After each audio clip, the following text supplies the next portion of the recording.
first half hour here is going to be entertainment from the Market Art Awards 2022 Performing Artist of the Year, Troy Graham. Yeah, let's give Troy a hand. Thanks. He is going to be singing songs from a album that he's working on of protest music. So I'm really excited. I don't think I've heard any of this music yet. So please give a big round of applause to Troy Graham.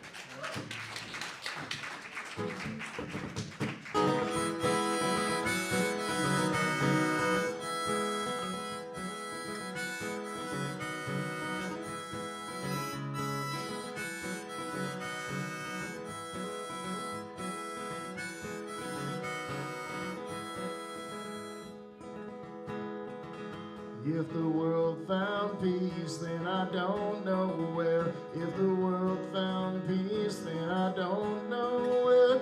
I've been all around this world and nobody seems to care. If the world found peace, then I don't know where. Come on.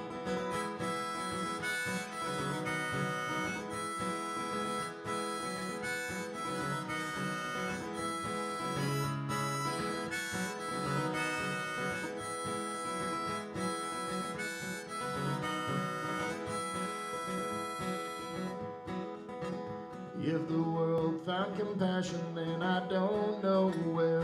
If the world found compassion, then I don't know where. 'Cause oftentimes it's hard for me to even breathe the air. If the world found compassion, then I don't know where.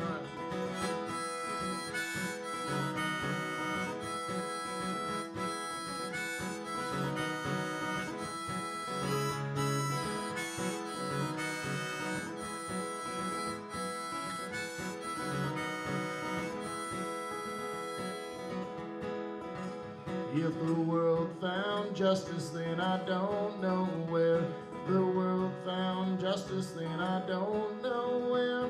'Cause everything is ruled by the greed of millionaires. If the world found justice, then I don't know where.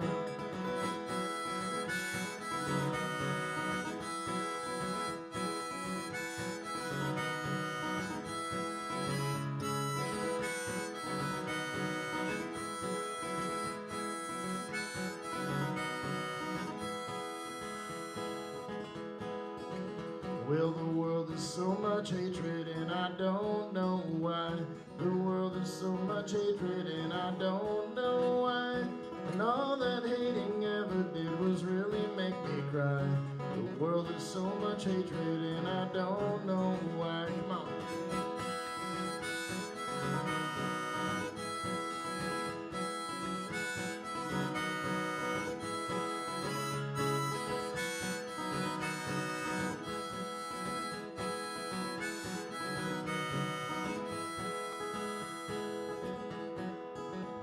Well, wake up, the sun is rising and it's all okay.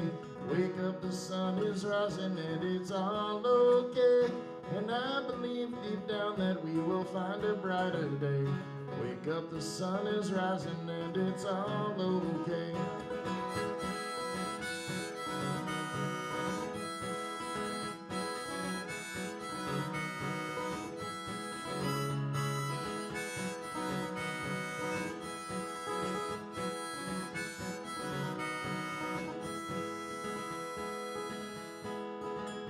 Well, if people found justice, then I don't know where. If people found justice, then I don't know where. 'Cause everything is ruled by the greed of billionaires. People found justice, then I don't know where.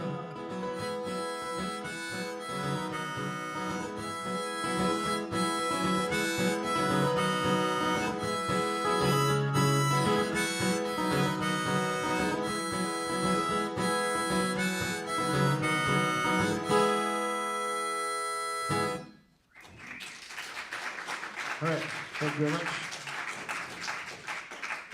So this next song, I stole the melody of Battle Hymn of the Republic and I wrote my own words to it. So if you guys want to sing the repeating chorus with me, it's very simple. You can do that. And we're in a library, it's all about singing, right? and being quiet, I guess. I don't know if that's, I don't know, whatever. So it's like, hope and unity forever, hope and unity forever, hope and unity forever, let's help each other now. Try that. Hope and unity forever, hope and unity forever. In the back too. Hope and unity forever, let's help each other now. Good, we're gonna try that again after the first verse. The rich keep getting richer and inflation's way too high, and there ain't no middle class no more, and I don't know why. The world has too much hatred and the world has too much crime. Let's help each other now. Sing it together. Hope and unity forever, hope and unity forever, hope and unity forever, let's help each other now. Thanks for singing, John. Hope and unity forever, hope and unity forever, hope and unity forever, let's help each other now. I don't have much money, but I have for you a song. Oh, what happened to this crazy world? I know not what went wrong. Do your best to stay truthful, do your best to stand strong and help each other now. Here we go. Hope and unity forever. John, hope and unity forever, hope and unity forever, let's help each other now. So I want to hear you guys, come on. Hope and unity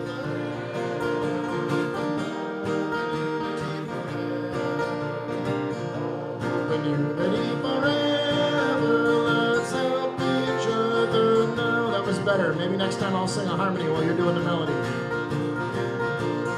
I believe that soon we'll all have our judgment day. There'll be time for us to listen and be time for us to say, don't call yourself a Christian if you just don't want to pray. Let's help each other now. Hope and unity forever, hope and unity forever, hope and unity forever, let's help each other now. Hope and unity forever, hope and unity forever, hope and unity forever, let's help each other now.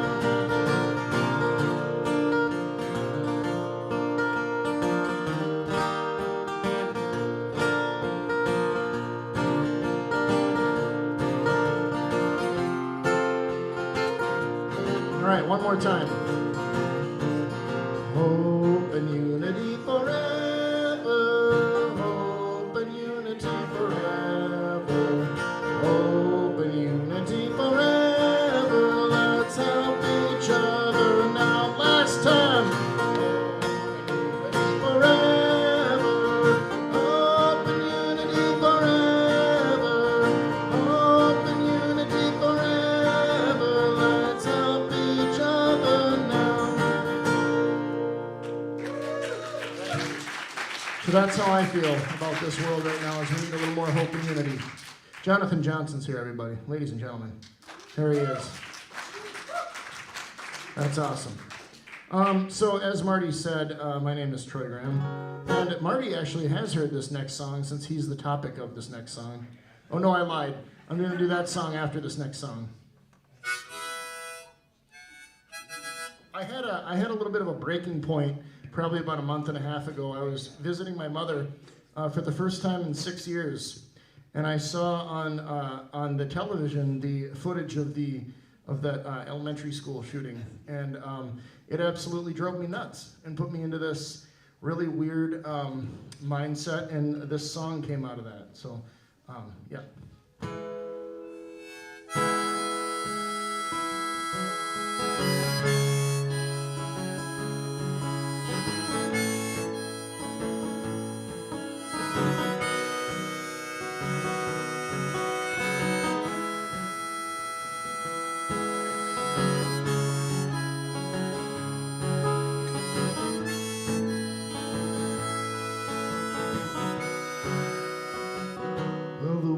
world is breaking because mass shootings seem the norm, and we offer our thoughts and prayers, but that's not good enough anymore, 'cause the world is breaking, 'cause we're on the verge of another war, and someone else that we don't know is always knocking at your door. I said, when will it end all the blood in the streets? I'll be at peace with you if you're at peace with me. I'll learn how to love and never walk away. You might think that I'm leaving, but I will stay.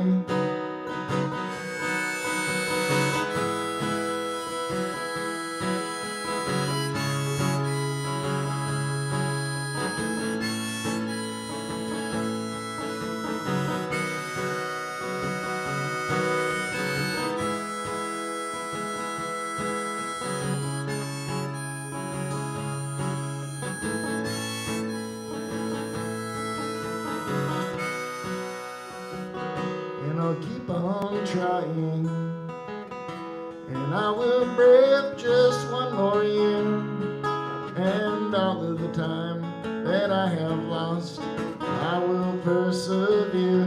Oh, to keep on trying and hold on to you, my dear. And something else that I don't know is always going back this year. And I said, when will it end all the blood in the streets? I'll be at peace with you if you're at peace with me. I'll learn how to love and never walk away. You might think that I'm leaving, but I will stay.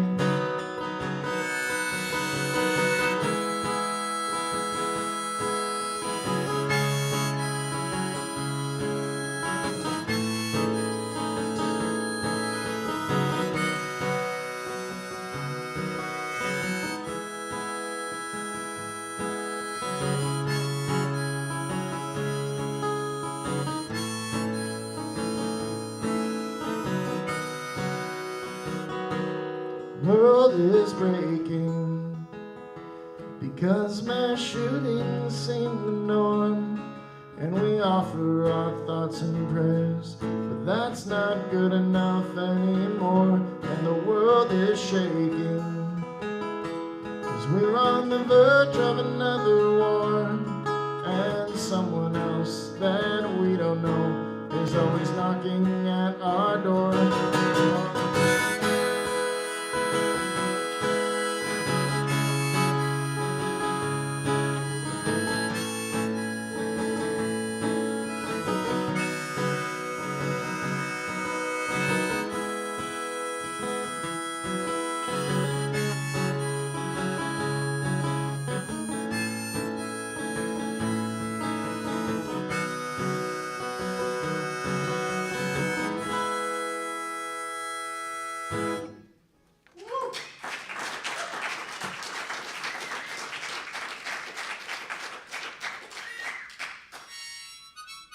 Yep, that's the right key.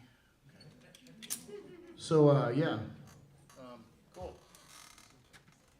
I have, for the last many years, done what I can to surround myself with people that I consider to be influential to me,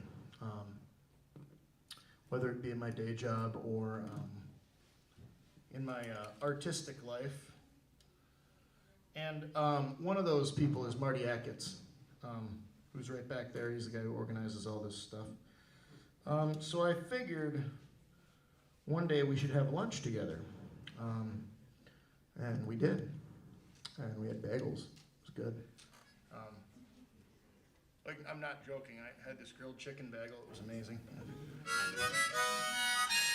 And this song kind of came out of that that one day of meeting, because there's times in life where you see bad things and you don't know how to word them except for in a poem or in a song, and that's how I've always been able to express myself, so that's kind of what I did. Yeah, okay, good. Here we go. This song is called We Will All Be Loved, and the chorus is very simple. I'm sure you guys can sing along to it if you'd like. Marty's heard this song probably more times than he cares to. So when I reference my poet friend in this song, that's Marty, after we had bagels.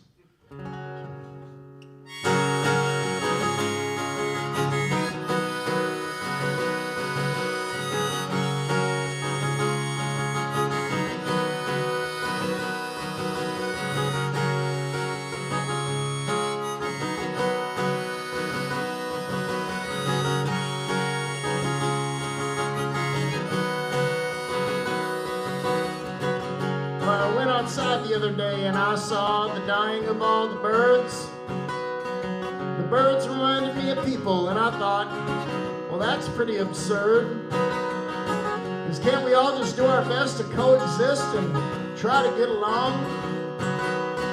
Well, don't listen to the news or politicians, but listen to my song when I say, here we go. One day we'll all be loved. One day we'll all be loved. One day we'll all be loved. Oh yeah. One day we'll all be loved.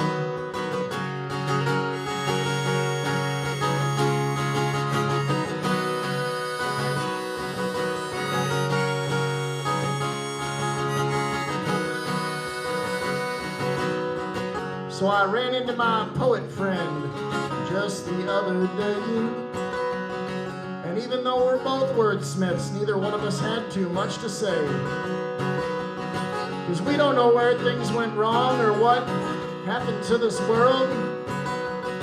But we both pray that someday things will be good for every boy and girl. And I say, one day we'll all be loved. One day we'll all be loved. One day we'll all be loved. Oh yeah. One day we'll all be loved.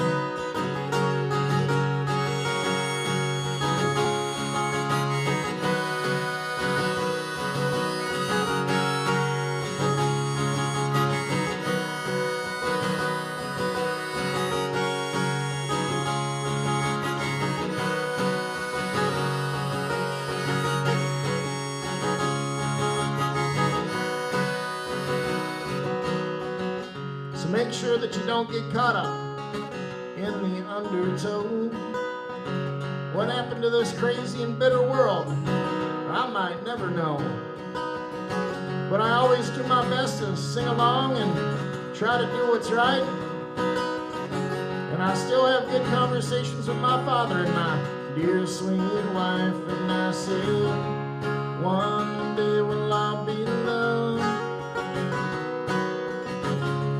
One day we'll all be loved. One day we'll all be loved. Oh yeah. One day we'll all be loved.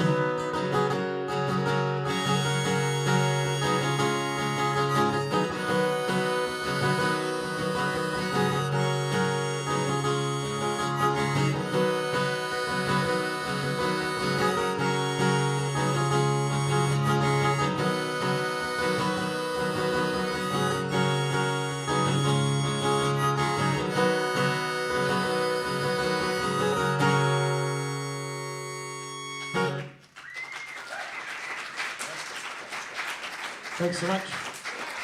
I'm going to do like 2 more songs, and then something else is going to happen.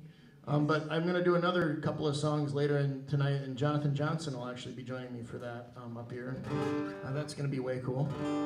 Because I just kind of threw this idea at Jonathan last night, and he was like, bro, let's do that. Let's do that. And I was like, done. This is a song I wrote many, many years ago. I've always been, very sensitive and conscious to the homeless crisis in Marquette. It's always existed. It always has been there. It's not anything new. It's been around forever. And this song specifically came from a guy, a homeless man, that used to try to go up the hill, the 3rd Street Hill, on his wheelchair. And he'd go past like dozens of people trying to go up the hill, and nobody would stop to help this guy. And I was like, well, that's kind of effed, you know? So I took it upon myself to help him every time I saw him, and this song kind of came out of that. So, you guys can sing along. It's called We're People Too. We're people too, we're people too.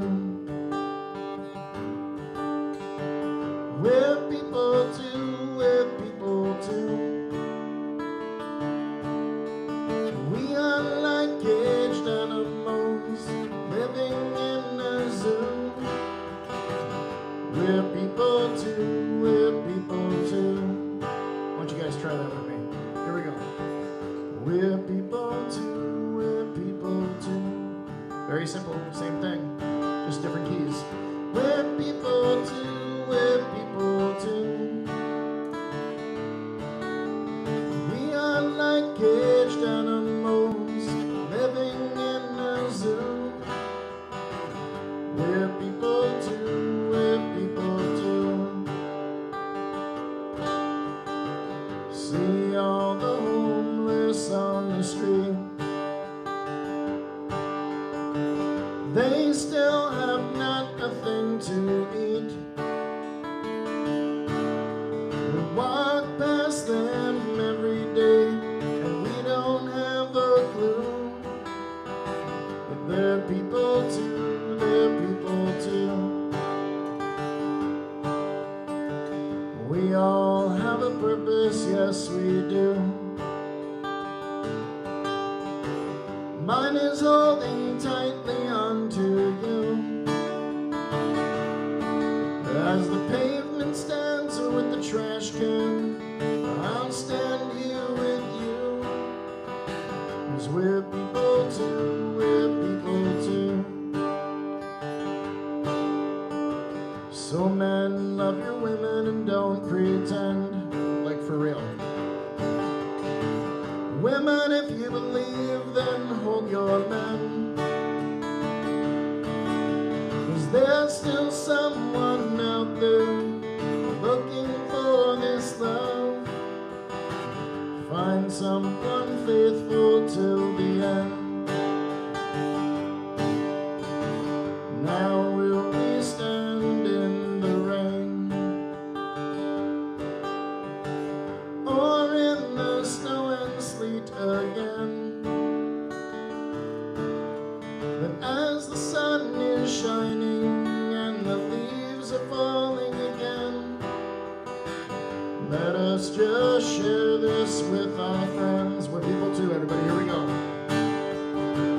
We're people too, we're people too. We're people too, we're people too. We are all like caged animals living in a zoo. We are like caged animals living in a zoo.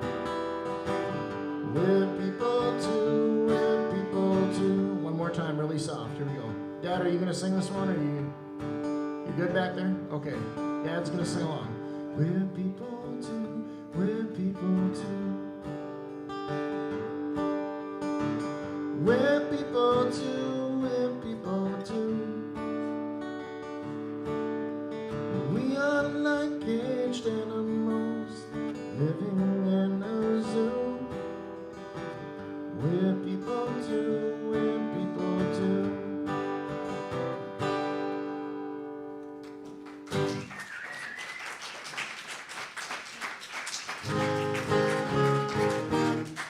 Somebody once recently just asked me what I'm interested in, and I said equality amongst the masses and unconditional love. So that's what I'm doing here tonight.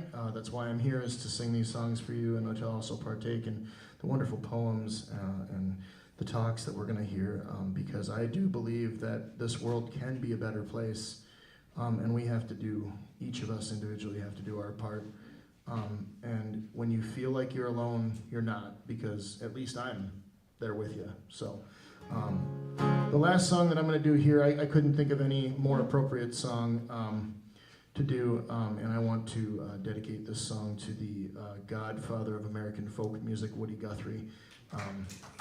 That's right. Yeah, it's like everyone forgets about Woody Guthrie. Oh, Bob Dylan, Bob Dylan. It's like Bob Dylan is the greatest ever to live, but Bob Dylan picked up the torch from Pete Seeger, who picked up the torch from Woody Guthrie. So it's like, it was Guthrie, Seeger, then Dylan, and, so there was like 40 years of folk music before Bob Dylan, and before that even, but I guess if you count Lead Belly and all those guys too. So you guys can sing this one with me. I love all you guys. Let's be unified, let's be peaceful, and let's love each other and everybody else. And if anybody's interested later, I do have a book back there. It's $5. Come check it out. There's some more poems and things like that in there. And then me and Jonathan Johnson are going to do something here in a little bit. So thank you. Here we go. This land is your land. This land is my land. From California to the New York Island, from the Redwood Forest to the Gulf Stream waters. This land was made for you and me. That's cool. Let's do that again. This land is your land. This land is my land. From California to the New York Island, from the Redwood Forest to the Gulf Stream waters. This land was made for you and me.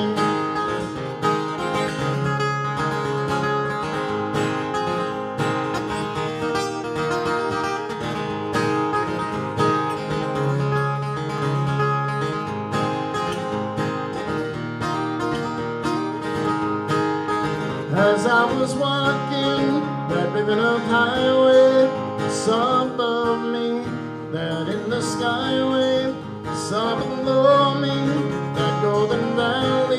What? This land was made for you and me. All right, here we go. This land is your land. This land is my land. From California to the New York Island, from the Redwood Forest to the Gulf Stream waters. This land was made for you and me.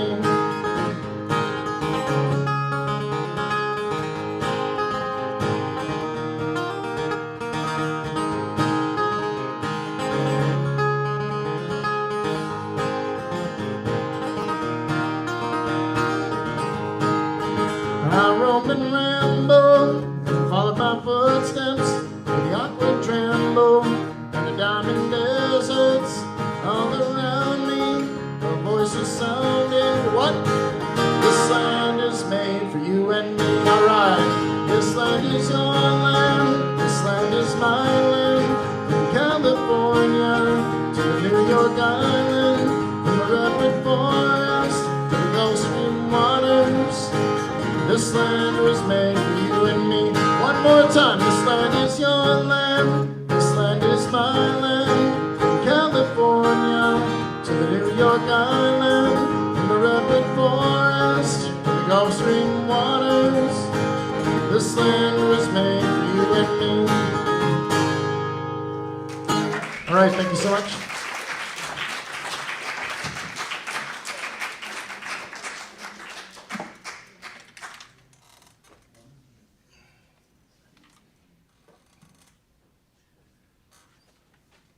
Now you can actually see Troy. Oh, hey. Hi.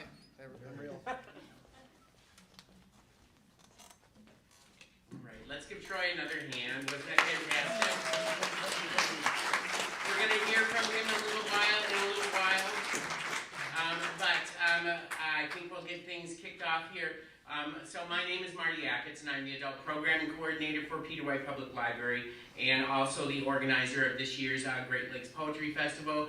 I'm looking for anybody who wants to help out next year. Let me know. Anyway, I have a few groups and people that I need to thank for this event and for the Great Lakes Poetry Festival. First and foremost, that's going to be the Friends of Peter White Public Library, who provide all of the money for the live streaming and a lot of other things that we do here at the library. But if you're watching on YouTube right now, you have to thank the Friends of Peter White Public Library. Also have to thank the Carol Paul Memorial Trust Fund. They provide all of the money that I am able to pay these wonderful musicians to come and perform here.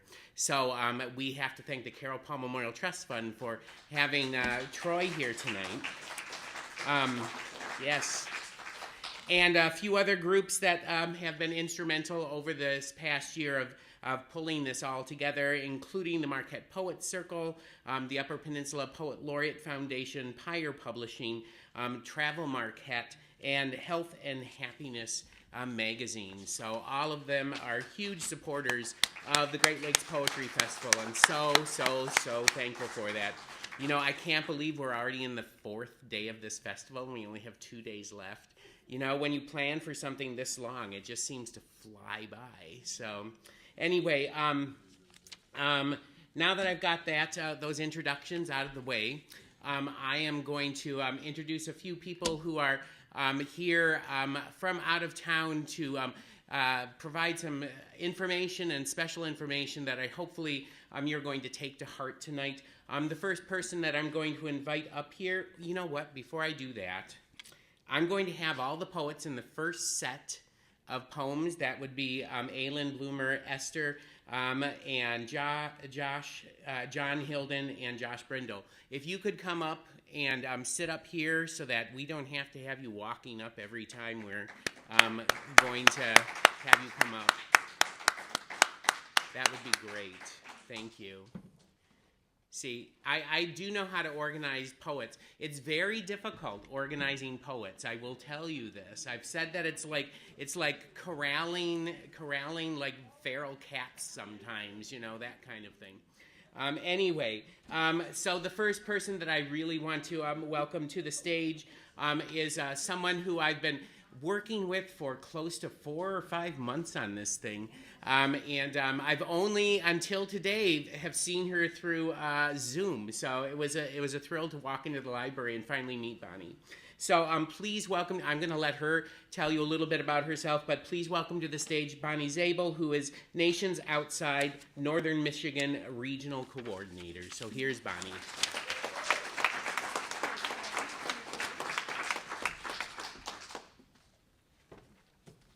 A little bit of a mouthful. Yes, he's a great organizer, and it has been wonderful to work with him and Janine. She was instrumental in getting this all together and the accumulation of this day. First, I apologize, you're looking at my backside now, so that part he didn't get right, but we'll deal with it, right? So yes, as Marty said, I am Bonnie Zabel. I am the Northern Michigan Regional Coordinator for Nation Outside. As Nation Outside is an organization, we drive policy and practice reforms that build transformative systems of support for our justice-impacted people and the community. Okay, so part of what we're here today is to bring our community together, and part of being able to do that is to understand the underlying reasons why we all need to gather on this topic. So part of my job with Nation Outside is to be the legislative liaison, and I do that by attending different meetings and making sure that I'm up to date on legislative bills and pieces that we are currently have in Lansing. Senator McBroom, unfortunately, hopefully some of you saw him and got to wave. We did get to spend a few minutes with him. He was supposed to be here and talk tonight and in support of what we're doing. He has been, in the 4 years that I have been doing this work in Lansing, he has been very supportive in criminal justice reform efforts. And so I was very honored to have him come today. There was a little bit of mix-up on the timing, but it was perfect timing for me because they showed up to do a live interview with him, and I knew nothing about it. I don't know who they scheduled it with. It was not me. And he wasn't here, so I was going to have to go live, and I was a little scared. And he waltzed through the door like a knight in shining armor, so I was very grateful for that. So what I have done being the legislative liaison, it has given me the opportunity to be in Lansing. And what you hear regularly when you go and lobby, if any of you have done any of that, is you have to get all 83 counties on board. But nobody had a solution. I wasn't hearing anybody talk about how we were going to do that. So I kind of came up with this vision of we're going to go to them. And so I talked to different advocate groups. Everybody was on board, but nobody was willing to just say, hey, let's fund it and do it.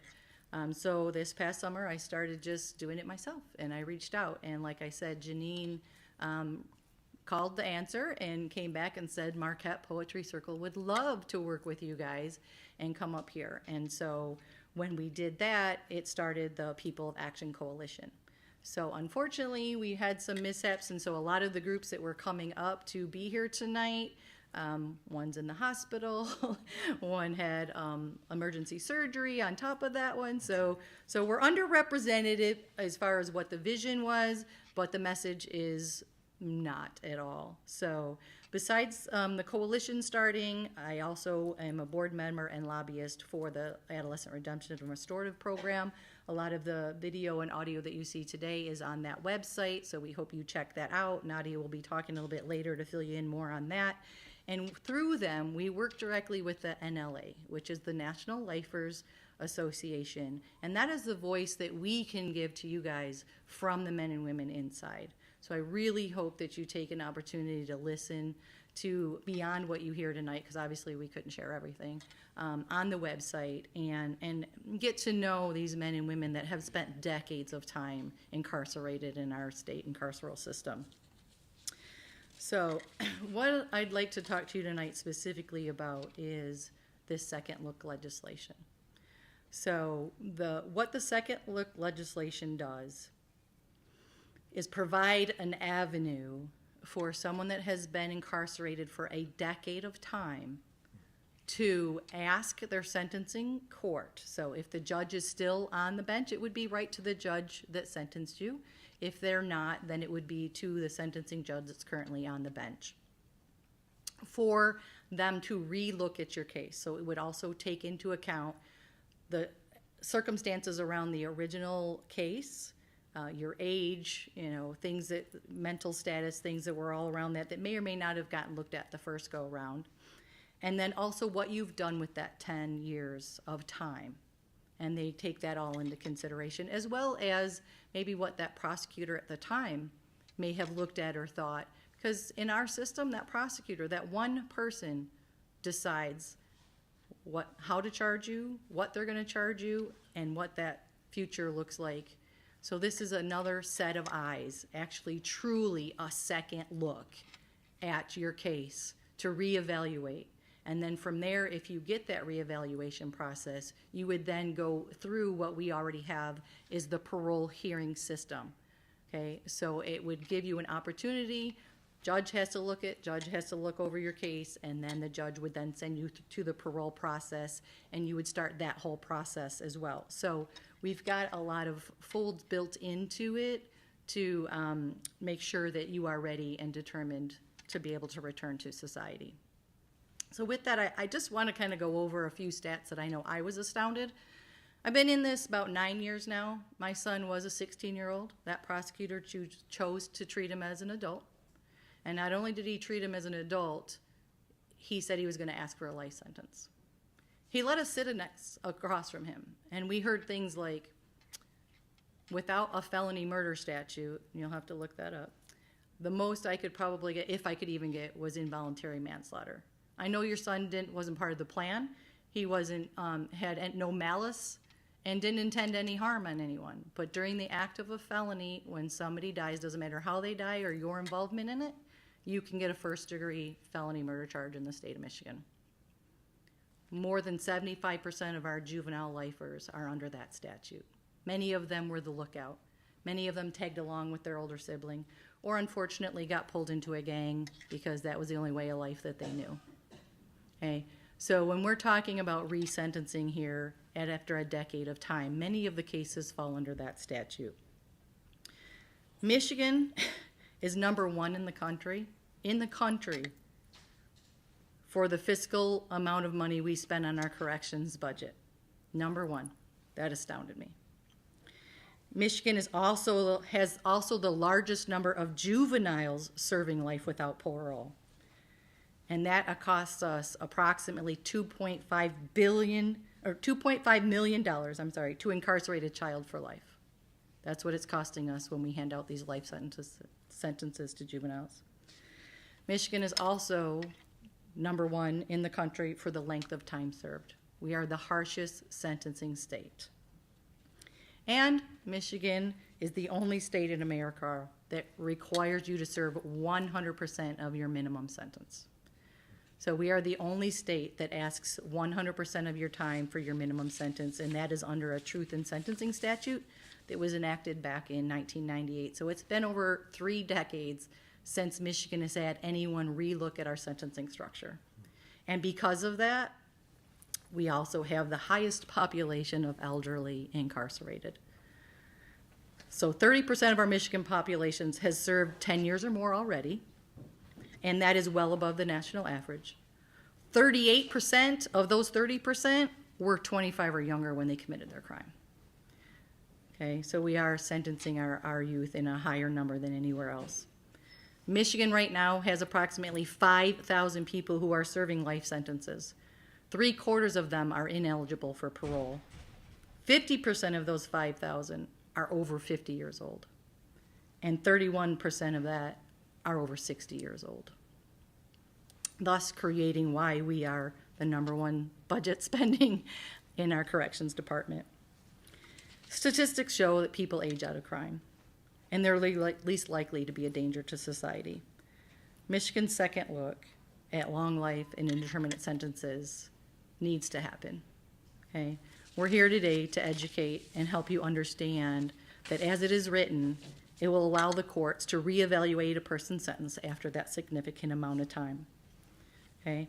So what we would like to do today is, as the Nation Outside Regional Coordinator for Northern Michigan, I'm trying to bring our advocacy groups together. We would like to establish a chapter in the Marquette area. Okay? So what we would like to do is Nation Outside works on reentry services and changing policy. So we work on things like fair chance housing. That's the #1 barrier to someone returning to society to be successful, as well as fair chance employment. The other thing that we are working on is one thing Michigan did get right, is that once you step outside of those prison doors or while you were in jail awaiting sentencing, you still have your right to vote. Okay, so we go out and we educate, we get people registered to vote, talk about the importance of vote and what your vote impacts. Okay, so that's the part that we need to understand of how this impacts changing what we need to get these types of bills passed. So, and then we are also implementing a peer-led reentry, trauma-informed mentoring system under what we do. Some of the things that we have done is like the clean slate expungement bill. We worked on things like that. And then we work with the community to actually implement what that looks like. So, so we're trying to build in here. So I have lots of resources on the back table there. And I do have a sign-up sheet. So our asks are today that if you'd like to sign up, get your information. All it's asking you to do right now is you'll receive our newsletter once a month and keep up on what Nation Outside is doing across the state as we continue to grow. And then as we are doing like fair chance housing ordinance, that would probably want to be one of the first things we tried to achieve in the area and get that fair chance housing passed, give everybody the opportunity to have a roof over their head. Okay. The second thing, obviously, is contact your legislators. If you can support the second look legislation and provide for a chance for rehabilitation, reintegration, and redemption, contact your legislator. Contact your senator and your rep. Contact Lansing. Contact the governor, the AG. I know she was just here. She's done some good work here for outside of the court. Job outside of the court system and actually impacting before we get into the system. So that was good to see. So you guys have some good work going on here. We'd like to help facilitate that. We're looking for support and just overall support on the second look legislation and what Nation Outside is trying to accomplish across the state and bringing us together. Thank you. I don't know if there are any questions or not.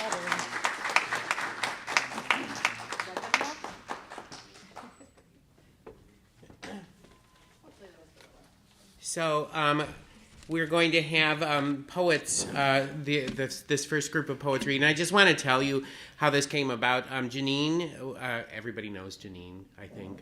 Janine was the one that sort of got the ball rolling on this. She'd been in contact with Bonnie, and then Janine, as Janine does, roped me into it.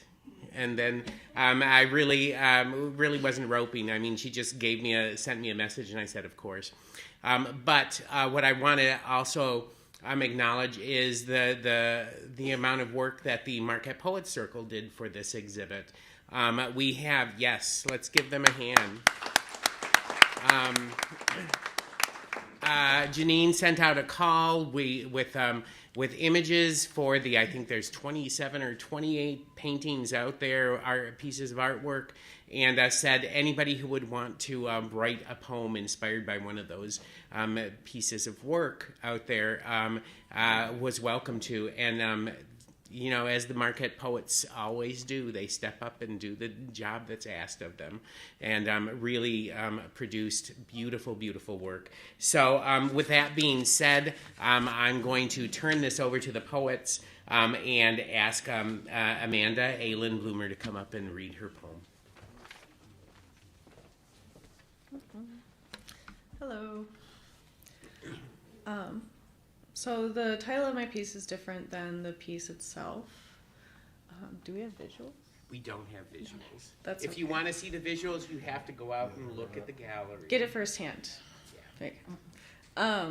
The title of my piece, or the title of the artwork, is called "Everything Is All Right, I Guess" by Carrie Safarian. No.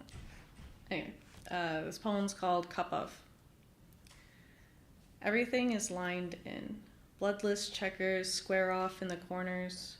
Under a cold, yellow bulb, life wilts, and you hand me a cup of water. You hand me a cup of water against the barricade of a smile I crack for whose sake exactly. It's hard to say anymore, but you hand me a cup of honesty built up over lost time to swallow, and I look back empty. The blockade of "it's all okay." I'm worn out, the way the mundane can grind like molars in the night, taking flecks of bone down to the stomach and absorbed as any other calcium. The tourniquet clicks tight, another wicked inch. Everything is all right, I guess.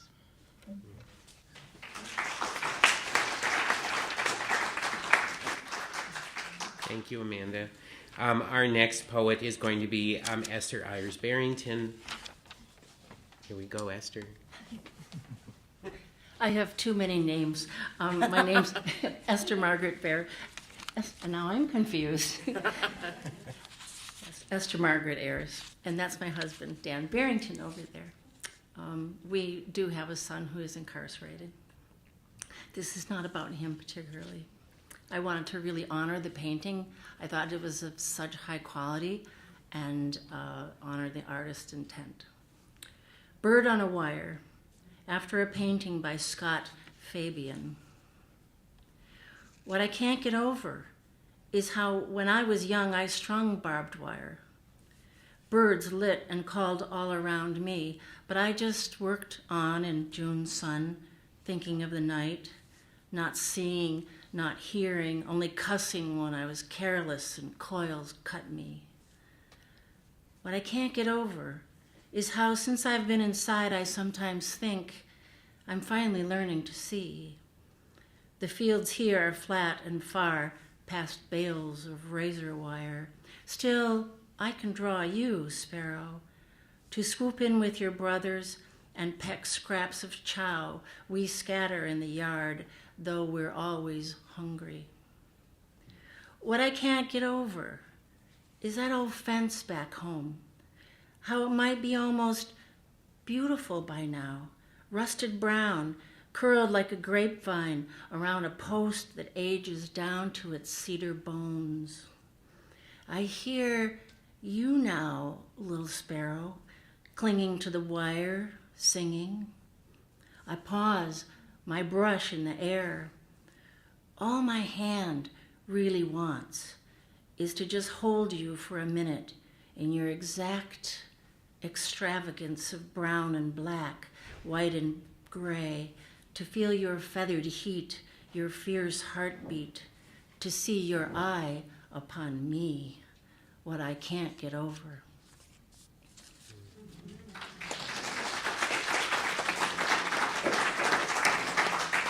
Thank you, Esther.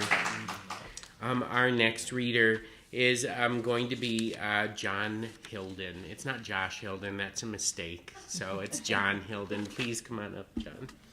I have two, Marty. Yep, you can read too. Yes, go ahead.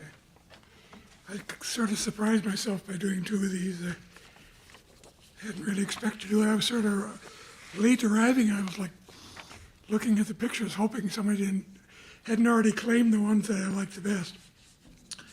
The first one's called, it's a picture that was untitled. It's by Andy Wincoop. And the title of the poem is called Something He Wanted and Never Had. This isn't the old homestead where Gramps and Nana lived, site of family gatherings, home to 100 memories. That's someone else's life. His own is more fraught. He cannot account for its recurrence in his mind. Over a span of 30 years, the scene resurfaces, like the jeans he once saw, snagged on a branch in a stream.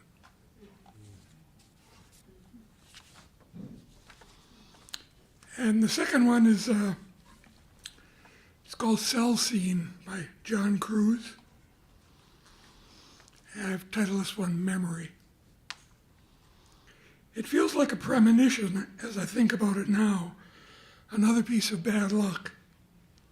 But that's not all it was.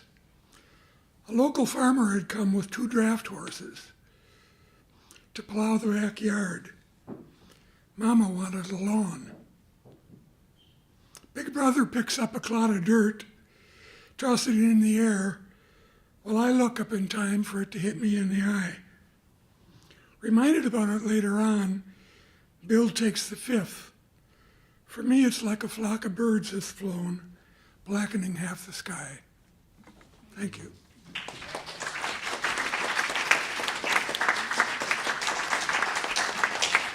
Thank you, John.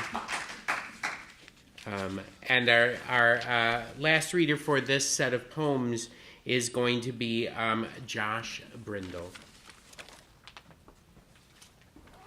Hello, everybody. My wife Grace and I are new to the Marquette Poets Circle, so it's nice to be here. She's got a piece out there, Grace Brindle, really good piece that you should definitely read. I also go by another name, J.J. Brinsky. I've developed a pen name just, to spread out the guilt. I was very fortunate to grab the piece that caught me, arrested me, very much like kind of stopped me in my tracks, called Persona Non Grata by Dwayne Montney. And if you see the piece, it's a bit secret police, apocalyptic, and it really caught me. And I focused right in on a white silhouette in the back of this piece. The poem is called The White Silhouette. O sacred neck, now wounded, incarcerated imager, strapped down by the tentacled mob immoral, thrusting morals intravenous, chanting for change unchanged, the broken caging the broken. Look, the white silhouette stands and watches, ready to visit the tortured one, trapped and withered. He offers eyes for clamped eyes, ears for wormed ears, a speakable mouth, and a free heart of flesh. The welcoming white silhouette comes to remove the word become drug and brings with him balms and salves, hymns of kindness and ever true embrace.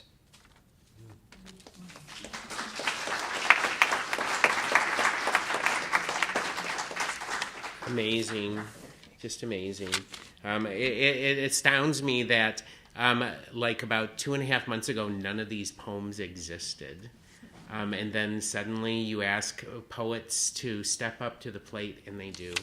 So, so our next speaker is going to be, you're going to come up and speak, aren't you? Okay. Is going to be Nadia Elanani. I hope I said that right? Oh, awesome. And she's going to speak about TARP, Life on the Inside. So, Nadia, if you want to come up.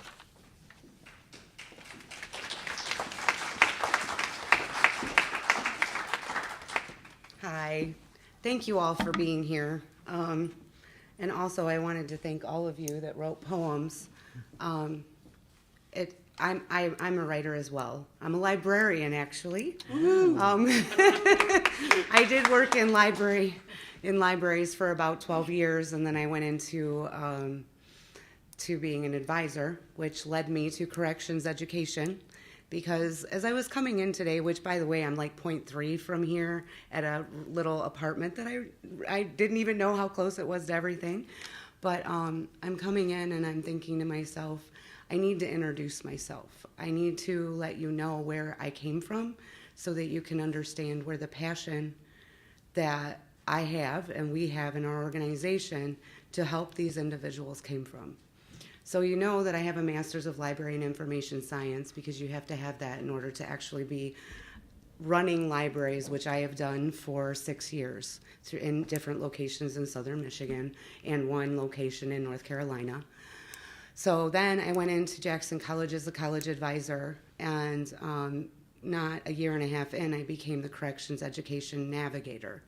So that meant that I had to go through steps in order to be cleared to go inside 7 Michigan prisons and advise individuals inside. This led to meeting some amazing, amazing people. Amazing, okay? Not only did it lead me to meet people within 7 of our Michigan facilities, I've also now, in the last 9 months, started helping with the Adolescent Redemptive and Restorative Program and the Adolescent Redemption Project. One is a C4, one is a C3. C4s are all about lobbying, legislation, making change at the government level. C3, you all know, is the tax-deductible donations. We're focused on education, not only inside but outside for our youth to help deter them from that path. But I met so many amazing people and realized that I was blind. I hadn't noticed. I hadn't seen. I drove by prisons every day in Jackson County. That's where I live now. I had no clue of what takes place in these places. And then I started working with them. They weren't just students to me. They were coworkers. And these people that I worked with, like I worked with at the college, are just like you and me. And they had one error. And the majority of those that were helping me had been inside for 20 plus years. They were honor students. All of our loved ones inside have grade point averages that are higher than our average individuals outside. They have a greater gratitude for life, learning, community, and they're the good that they're supposed to do as individuals. And we're not giving them a second chance. That's what led me here.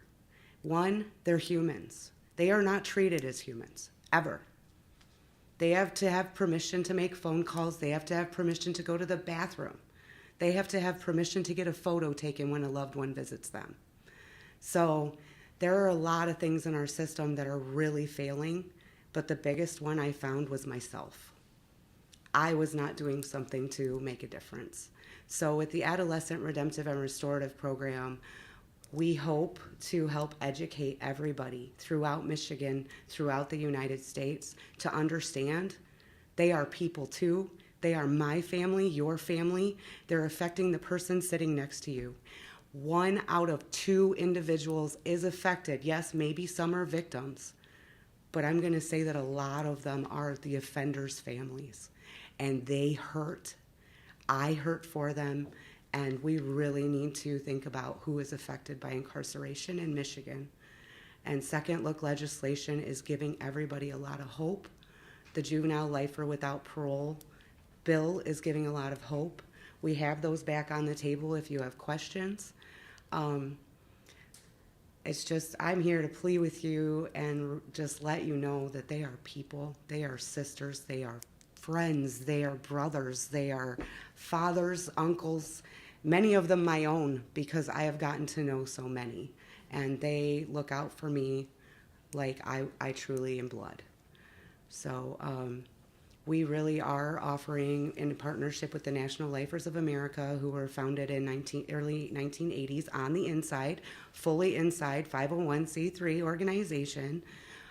We're partnered with 10 of their chapters throughout Michigan, 2 of which are up here, Kinross and Chippewa. We're working on Marquette. We need to get in contact.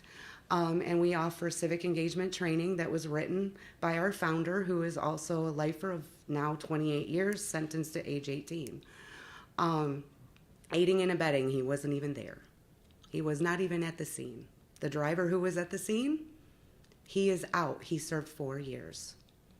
4. How many aiders and abettors do you think we have? A lot of those lifers or aiders and abettors that weren't even there. But so we have the courses that we offer.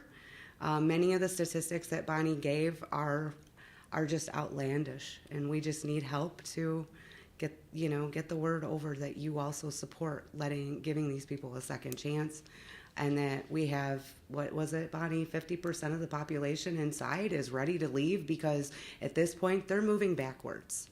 They're being tortured, they're being tormented, they're being malnourished, they're not being medically treated. It's insane. Why are they there? We're taking good people and reversing the whole cycle. So we're here to educate on the inside, outside, families, communities, and it's real. If you need data, if you want stories, I've got them. And if you would like to keep up with us, all of our stuff is in the back. The slideshow, I did not make these slides, but Emma and Jamie, Emma created the slides. They have a talk show on YouTube. He has been inside 32 years, and he is the first to be in a 4-year program for, what is it called, Bonnie?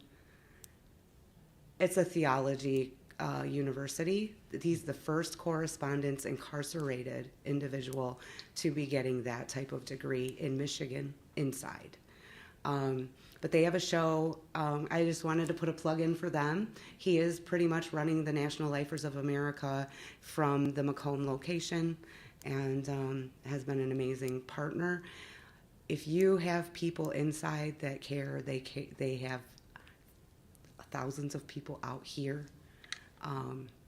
So we're lucky to have them follow us.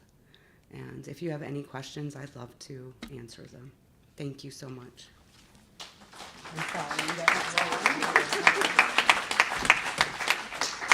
See, this is why it's not hard to say yes when you meet people like Bonnie and Nadia, who are so passionate. And Nadia has some audio that you... Did you want me to yeah. play it now? Yeah, why don't we do that? Nadia is going to be playing you some audio of, I believe it's poetry and testimonial from people who are incarcerated. So I'll have Nadia start that up and we can listen.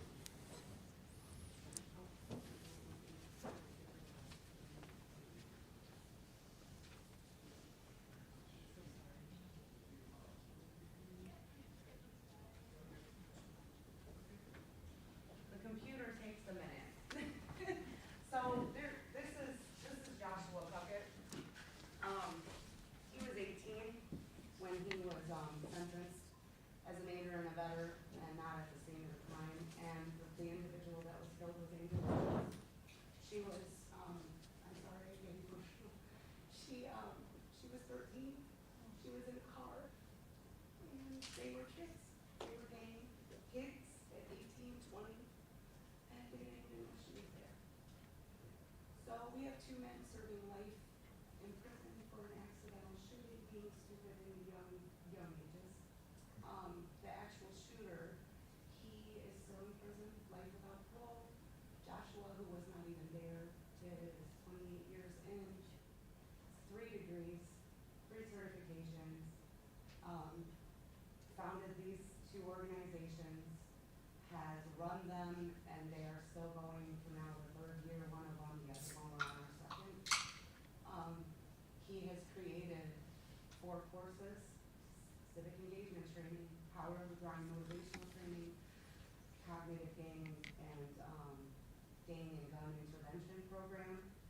and he has his own memoir that's about this thick, just of the prison years.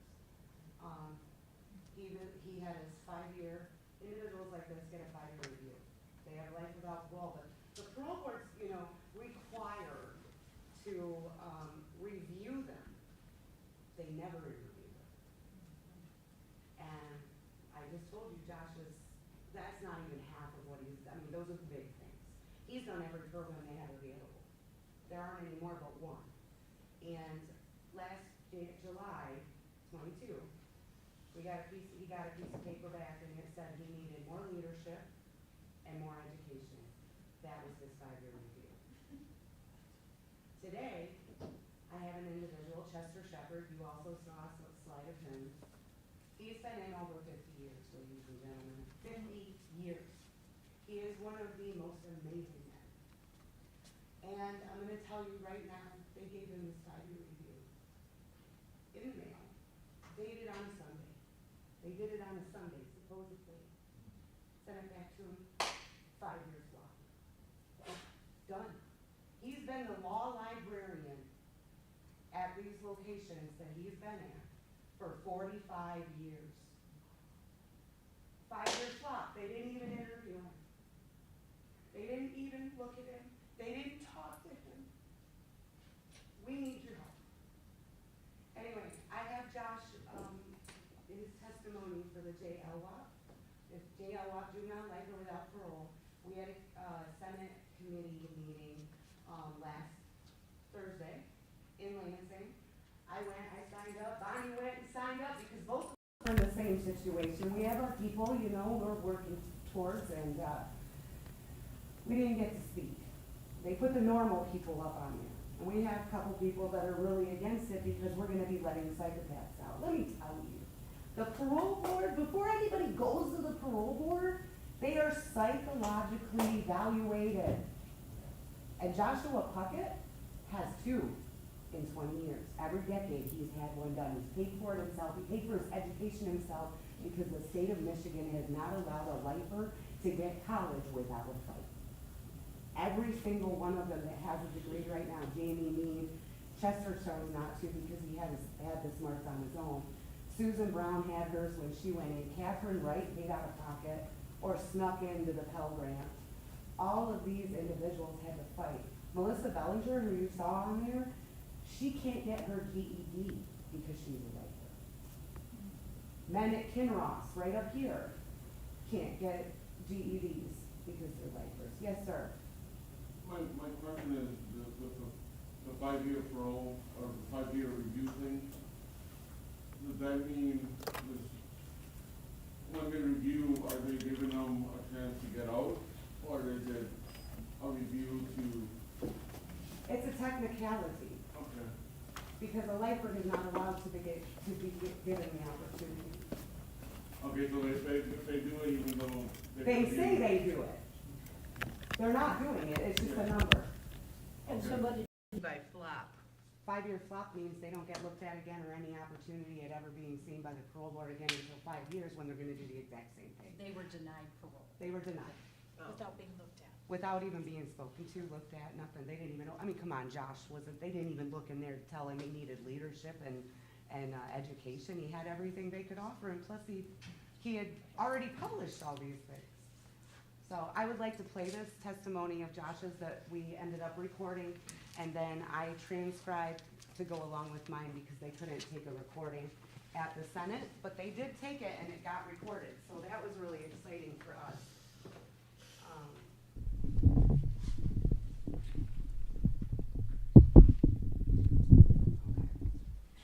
I hope it plays okay.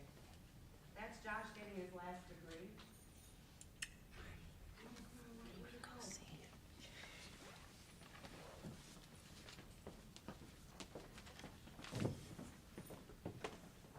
Who's been incarcerated for 28 years. I think this committee needs to know. We should know something about how the Michigan parole process works and something about juvenile offenders. All homicide offenders and sex offenders will receive an MDOC psychological evaluation before they're reviewed by the parole board. So when fears come up about psychopaths media release or people manipulating the system. Everyone who's going to go before the parole board will see this like a psychologically evaluation. I myself have two 10 years apart, both of which state I'm no longer a threat to society. Another thing that the parole board and the judges who are going to be sentencing these individuals have to consider is their accomplishments in prison over their time served, which gives the parole board and the judges evidence over the long term to base their decisions on. You can't take rehabilitation over decades.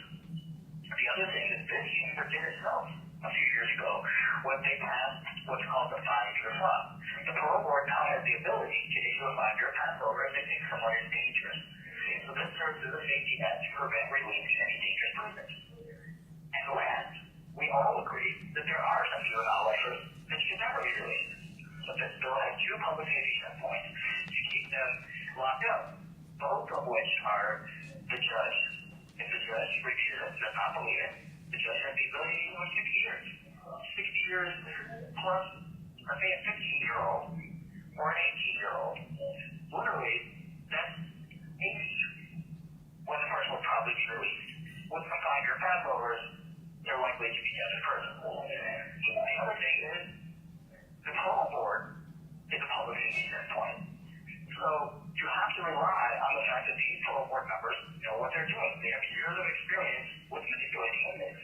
So if an inmate is manipulating, they will catch it. The other thing is people like myself who have gotten educated, 3 degrees, worked to make ourselves better, volunteered as mentors, are we to die in prison instead of allowing the chance to go through both of those public safety networks to be released?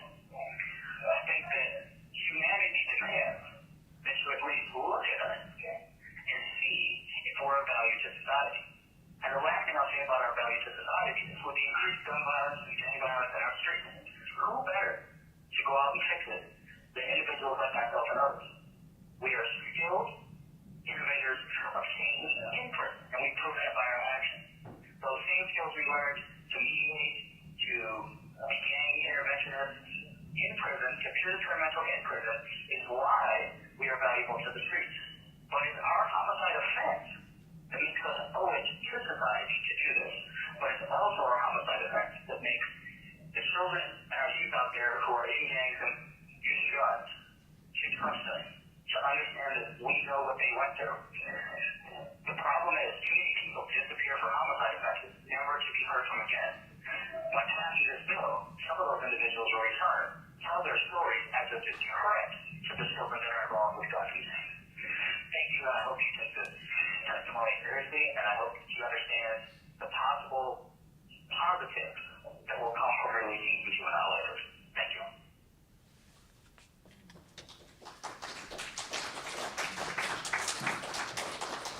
Thank you for sharing that, Nadia. So I'm going to have the next group of poets come to the stage. That is going to be Lisa Fosmo, Marie Berry, Emmy Kilpatrick, and Gayla Malherbe.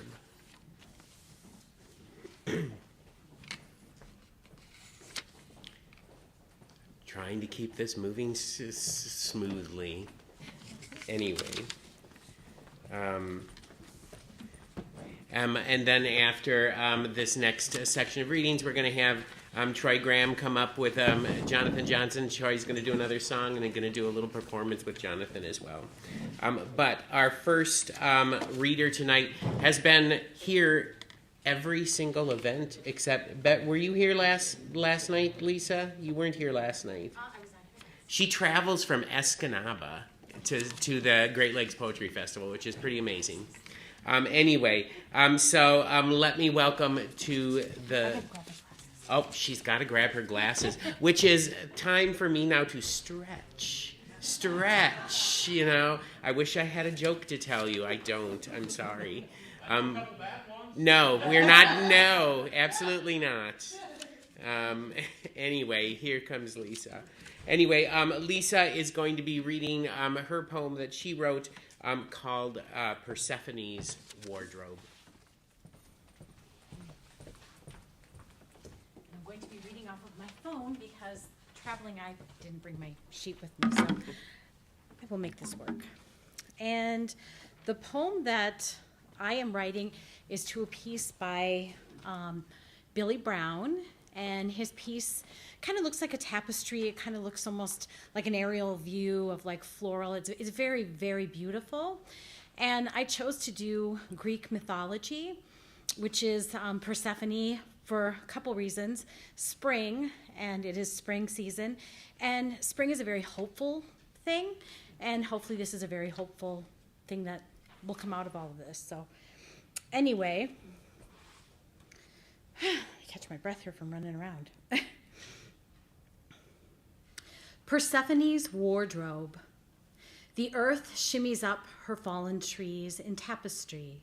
A goddess green and golden, pale blue and indigo, magentas, purples with shifts of red and yellow, orange.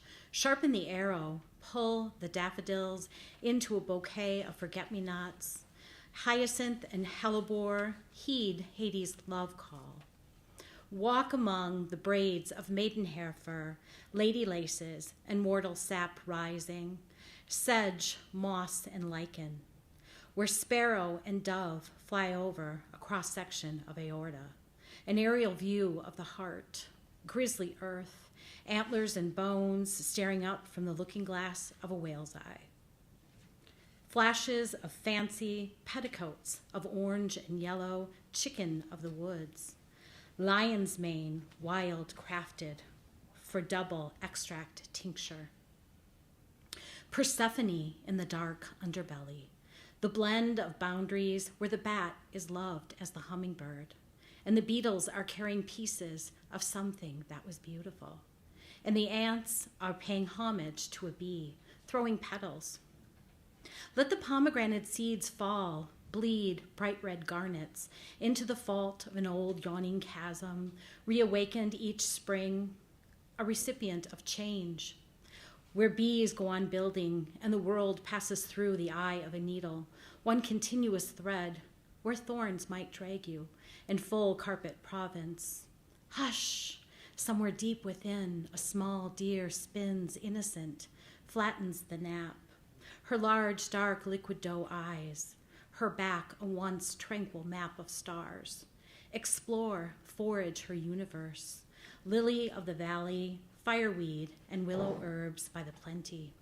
A superbloom, a poppy's opium dream of sunflowers, verbena, and primrose. A lapel, a purse flap, a jean jacket, the earth's swatches of sweetgrass. Persephone, queen of the underworld, goddess of spring, of life and death, gather your garments, adorn your robes and sheaves into sleepiest wildflowers. Bring us your violets, your crocus, iris, lily, and larkspur, into a world waiting to be born among the dead. Gift us your seeds of forgiveness. Come, feed the bees.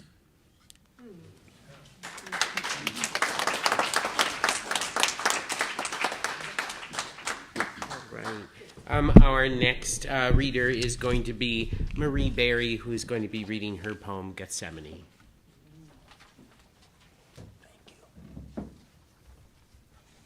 Hi. The title of the painting I chose is called Parole's Nightmare, but I titled my poem Gethsemane. From darkness, the moon spills across oil-washed pavement, and the man cowering in the shadows raises a fist. Beyond the tracks, the hounds wait. Muddied fur rusts in the light, their panting heavy against his skin. His children pound inside his chest, scratch curses across his empty eyes. The wind freezes his wife into an icy halo dancing overhead.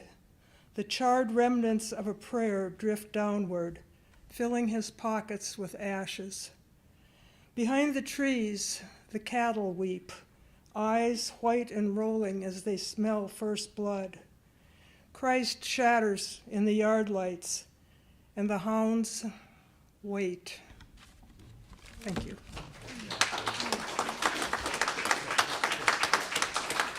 Thank you, Marie. The next poet, Emmy Kilpatrick.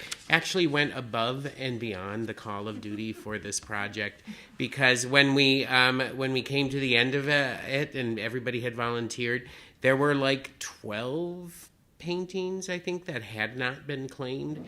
And Marlon, the gentleman you're going to see coming up, volunteered to write poems for each one of the ones that had not been claimed. So it's kind of an amazing achievement.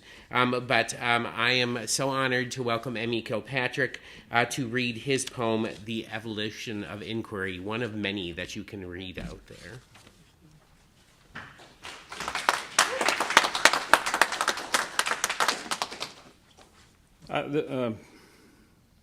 Prisoners have a special place in my heart. I was for 5 years the Federal Bureau of Prisons supervisory chaplain at FCI Inglewood in Littleton, Colorado, and the Federal Medical Center in Lexington, Kentucky. And what has been said in regard to the conditions that prisoners are faced with, the prejudice against them, the torture, not only of bodies but minds. I was telling my wife last night about my visits to the special housing unit, or what was known in prison as the hole. And a prisoner will be placed there for 23 hours each day in their cell. The lights are on 24 hours. It's just the conditions. If you walked in, you'd hear all kinds of yelling, screaming. It's really hell on earth. When they say it's the hole, it's the pit of hell. And I've seen people go into the hole, and over the weeks and sometimes months, I could see the insanity in their eyes. And the sleep deprivation, and obviously there's no privacy. It's just something I'll never forget. And working within the system, it has an effect on you. I'm not incarcerated, but coming out after 5 years of working in an institution of violence, you want to kind of, protect yourself. So it takes a while to reorient yourself to the outside world. And so, and often officers that are there, there's a high rate of divorce. You can imagine all the kinds of things that an officer has to face too. My heart goes out not only to the prisoners, but also to the staff who are involved in something that really goes against one's humanity. And it does take its place, takes its effect on the family of these officers. So it's a system that it should be abolished. And that's my feeling about it. And that's the reason why when I saw there were 12 paintings that didn't have someone, I said I will do those poems for those paintings. The one I have tonight to share with you is called The Evolution of Inquiry. The painting shows two people up on a platform, and it looks like the old-time auctions in the selling of slaves. And really, that's really what we have is institutionalized slavery. And I have a friend who's working on trying to get that Amendment 13 abolished. But anyway, this is called The Evolution of Inquiry. When inquiry is controlled, information is cargo. Enslaved eyes behold, no lies in what's sold. When inquiry is guided by a constitution cited, injustice is not righted by black and white cited. When inquiry is modeled by an unjust law followed, the chained waddle as the master is coddled. When inquiry is free, with no David and John Dees. And you'll see that on the painting. We can rightly see inequality.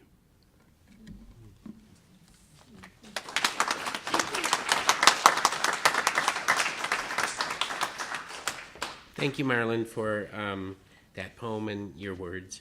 The last poet for this section is going to be Gayla Malherbe. And then Kathleen's going to go. Oh, Kathleen's going to go? She's going to go after me. Okay. She's up here. Okay, that's Okay, fine. We're doing it that way. That's fine. We're going on, like I said, wrangling feral cats. It's next to impossible. All right. The title of the artwork and my poem is Half Surrender. And if you get a chance to see it, it's a woman in a meditative pose, and half of the painting is lightness and the other half is darkness. And I guess when I looked at it, I thought about how any one of us struggles in our own mind, and how that struggle would be compounded in a place where you had so little control. So I think when I wrote the poem, I wanted it to stand alone. And one thing about the poem, when I say the word turn, it's T-E-R-N-S, which is a bird. And often those birds are known by sailors or people on the sea because they fly home at night, and so the boats can follow them home so that they can find land. Okay. Half surrender. I assume the pose, the pause, retreat to my breath, the rhythmic rise and fall of this life, my response, my surrender. I follow the turns, the arrow arc of their wings, know their compass leads them home. Their safe return is my safe return. They will not pass the night at sea. I feel freedom's touch, shutters flung open to morning air, cool with night, steeped in the sunlight promise of a new day. And yet there is an ache, a padlock on my heart, even here in my tender pause, here in the haven of my resolve, I am afraid. If only I could dissolve the steel bars of my own mind, become a tern, wings wide in the moonlight, then, only then, would I be free.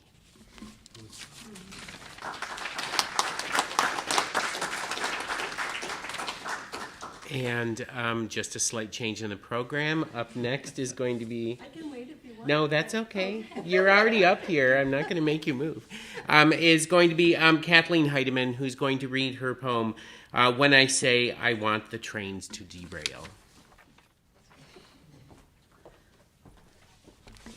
So the painting that I selected is right around the corner of the door, in case anybody hasn't had a chance to look at it. It's by Daniel. It's Daniel Mullins' painting called North by Northwest. It's just this beautiful little landscape painting with a train going through it.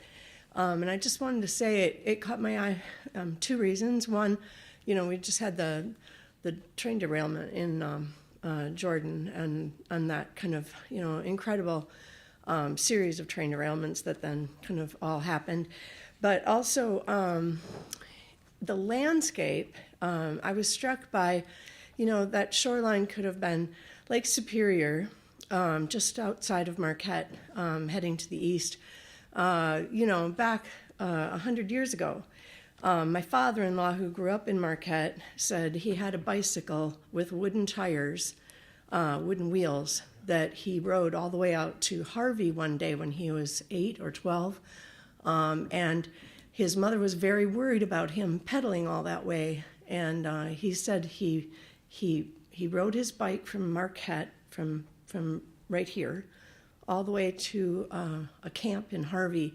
And he passed one car passed him. He heard it coming a long way off. And so he got off his bike at the rock cut, and went out in the woods and waited until it went by so it was safe, and then he got back on his bicycle. Just to give you a sense of, how time has changed our little Marquette.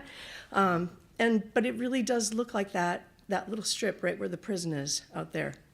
So that's what I had in my mind. When I say I want the trains to derail, I don't want the trains to blow up or kill anyone, but I wouldn't mind if they were censored, detoured, uncoupled from engines.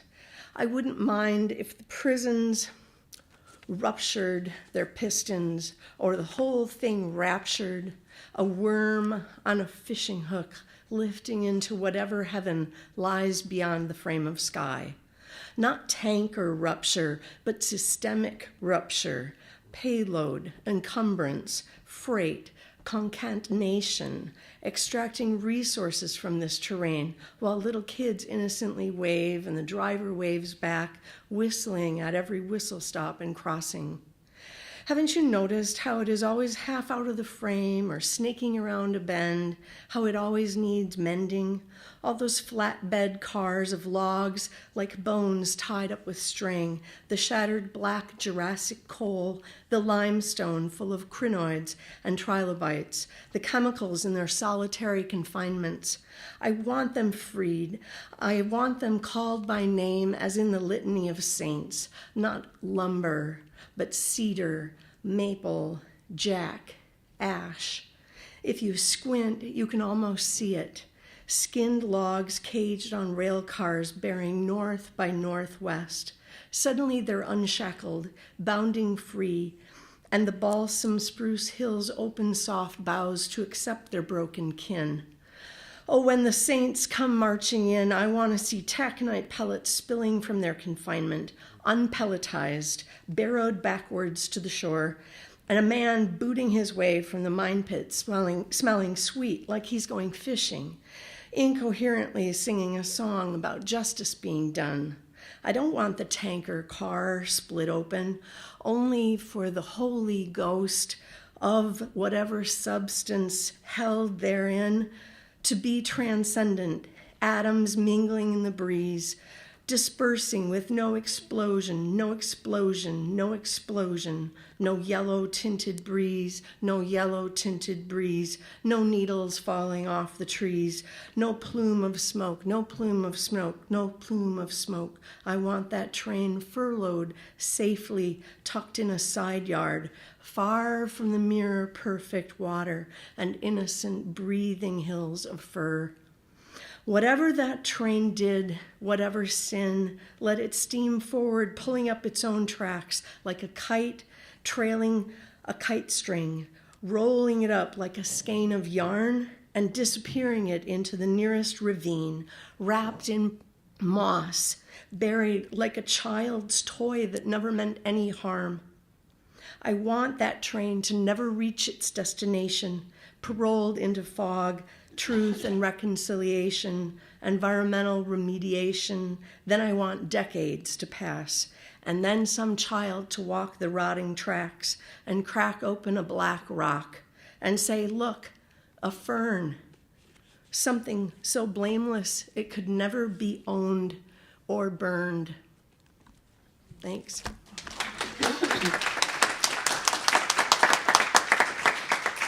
Thank you, Kathleen. So we're going to welcome back to the stage Troy Graham and Jonathan Johnson. And while they're getting all set up, I'm going to excuse this group of poets, and I'm going to invite the next group of poets to come up and take their place. That's Lynn Domina, John Taylor, Rosalind McGrath, and Beverly Mathern. I'm sorry for getting interrupted. It was fun.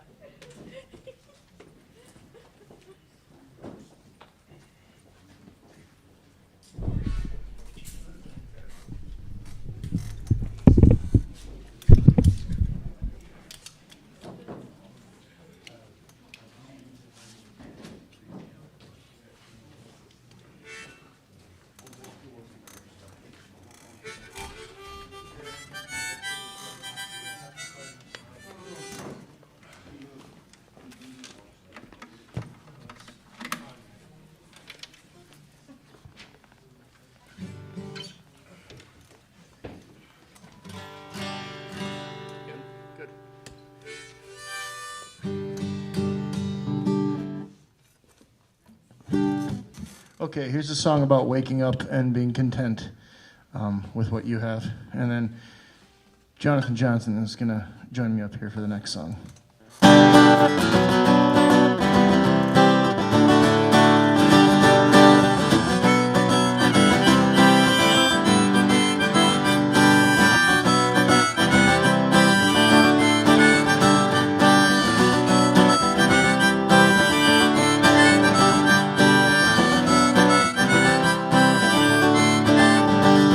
I woke up today and I saw all the trees growing outside. I woke up today and I was happy, 'cause at least I was alive. I woke up today and I said, hey, I'm doing just fine. I woke up today and I asked myself, am I just doing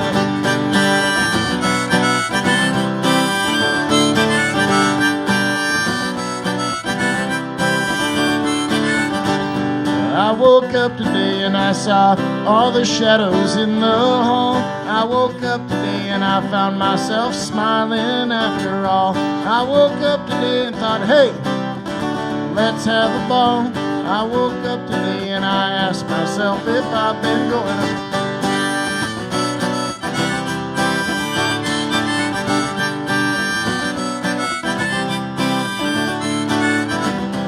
And I know that I've been chasing daylight for so many years. I don't wanna tell you now if I've been going on this year. I saw you in the morning and I won't apologize. Where can I be going back from all those years?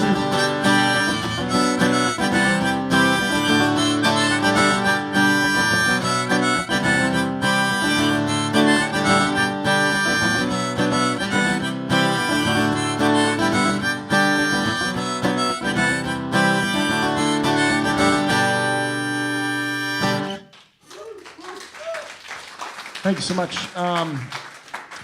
So Jonathan Johnson was here on Monday night. I saw his reading. It was fantastic. And on Sunday, he showed up a little after I read at the Dreyfus Brewing Company. And I gave him my book. And then on Monday, he's like, I love this poem called Poet that you did. And I think he's going to read into this, and I'm going to play a few chords, and he's going to read this poem out loud for you guys. Well, you're getting set up. Yeah. Just talk a minute. So Marquette takes care of you. I think a lot of you know that. Marquette will take care of you if you let it. And last few years, last few trips home, there's been something missing for me. I think every town needs a troubadour, right? And it'll be a different troubadour for different people. So that's mine and that's mine. But my troubadour has been missing. Jim Stedman, who was my town troubadour, poet, wonderful human being. He had a way of making, like a lot of troubadours, like a lot of singers, he had a way of making his own life mythology. But Jim's special talent, and I think a true troubadour does this for a town and does this for the people in the town, Jim's talent was to make you feel like you had a mythology, right? Jim gave you a mythology when he sang and when he listened to you and when he talked to you. And this trip home for the festival has had a lot of wonderful surprises for me, a lot of deepening friendships and a lot of stuff I didn't see coming. And among those things is my new friend Troy. We swap books like poets will do, and I got to spend some time with Dinosaur Dreams. I was getting to the end and I was thinking about Jim, and I was thinking, man, this guy really should have known Jim, right? So I walk in and I said, boy, this friend of mine, Jim, really, you guys would have. And he said, Jim Stedman? And all of a sudden I felt, Marquette, okay, Marquette is filling in the hole, right? Tree blows down out at the island. I don't know how many of you were here for the storm in 87 or 88, that big storm that had those tornadic winds that blew down some of the wonderful old growth hemlock out at the island. And now, I don't even want to think about how long. Has that been 35, 36, 37, 38, whatever, how many years? You go out there and it's all healed, right? I mean, there's all these trees that have grown in. And that's what the town does for us too. It's hard to face it sometimes. That's what the town does for us too. And you had a good genealogy earlier when you were talking genealogy of musicians. But I think your genealogy was not quite done yet, right? So I think we got your Woody Guthrie, you got your Pete Seeger, And you got your Bob Dylan, and then in my world, you had your Jim Stedman, and now you got your Troy Graham. And so this is the last poem in Dinosaur Dreams.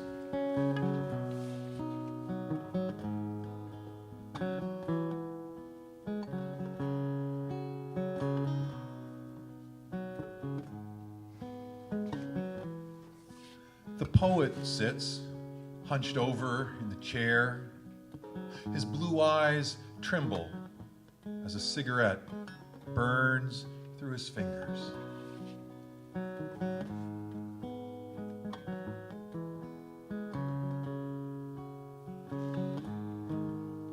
Where did all the years go? All the lovers, parties, all the friends, long gone. The poet is growing old, but believes he has one last song.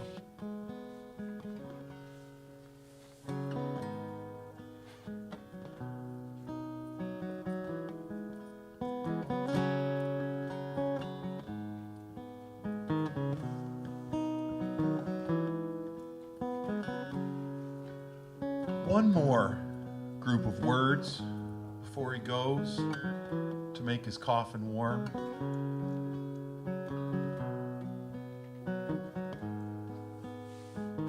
One more group of words to make the world less dark and torn.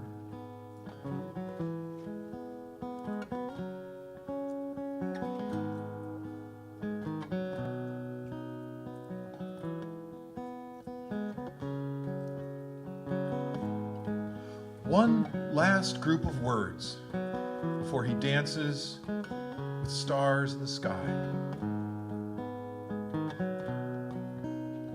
One more group of words to leave less people wondering why.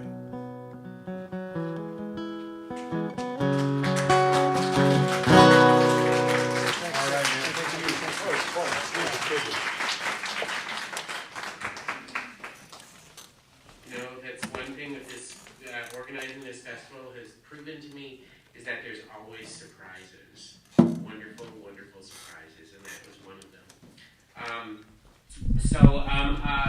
Leading off, our next group of poets is my good friend Lynn Domina, who's going to be reading her poem, Without Parole.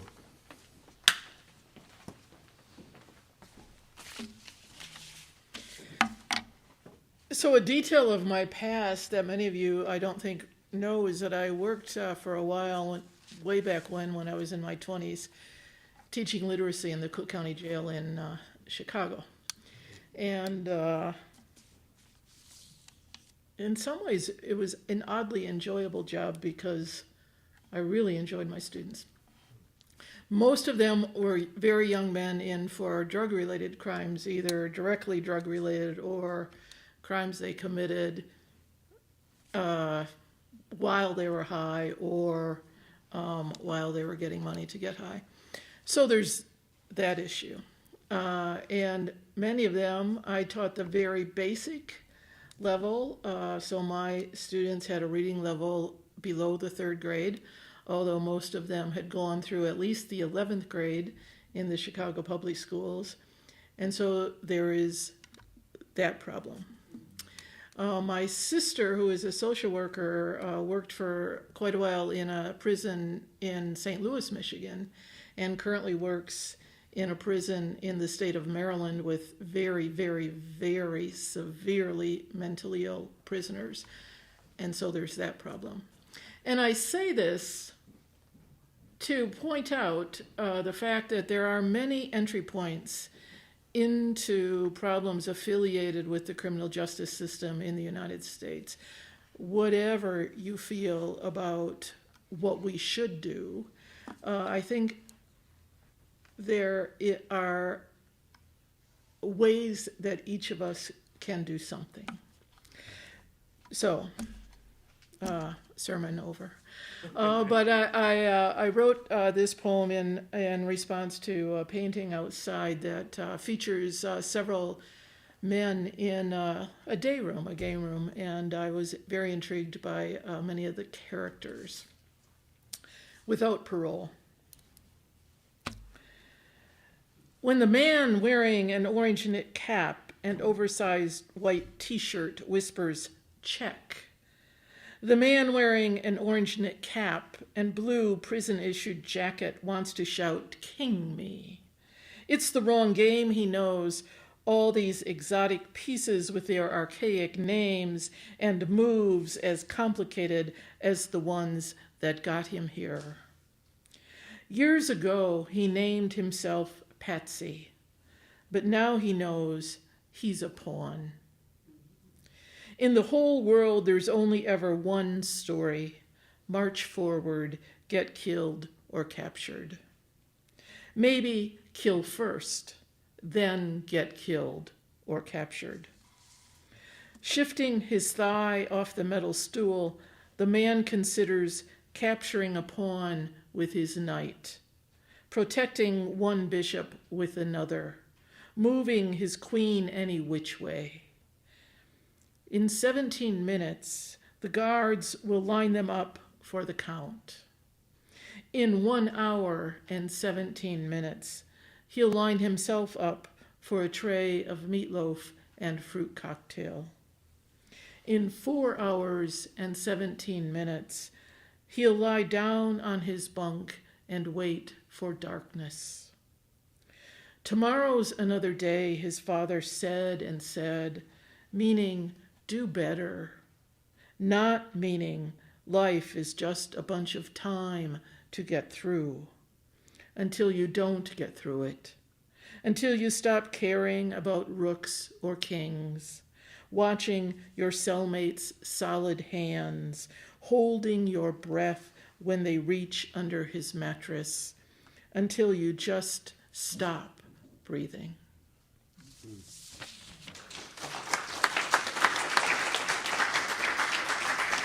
Thank you, Lynn. Our next poet who's going to be reading tonight is John Taylor, who will be reading his poem Via Dolorosa.